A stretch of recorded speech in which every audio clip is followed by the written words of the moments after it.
सांघातिक अभियोग जानिछंती एबे भक्त चरण दास कहिले अदानी कुआड़े अटकी जगन्नाथंकर नंदी घोष रथ अदानी कुआड़े घटिला विराट बड़ विभ्राट एथिपाई दायी कुआड़े सरकार कहिलेनी कांग्रेस मुखिया भक्त चरण दास कहिले जगा कालिया को पछ कर माने जानी शुणी भली रचिछंती षड्यंत्र काकरा पिठा कहीं आग खाइले जगन्नाथ ठाकुर को छाड़ीदेले एमाने कण निजको बड़ बोली मन करुछंती कि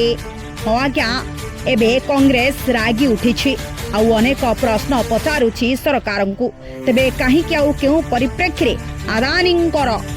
से लीला को आपण माने स्वागत योग्य करिले अदानी रथ को छुईबे अदानी रथ को टाणीबे परे रथ जात गड़ब बोली आपण माने जदि न करिसंती सोशल मीडिया निकटर आसी स्पष्टीकरण दियंतु बोली एक कथा कहिसंती निजे कांग्रेस रा मुखिया भक्त चरण दास तेबे ए प्रश्न एबे आगो को केउ बड़ नब ताहा समय उत्तर देब। Bureau report Odisha info.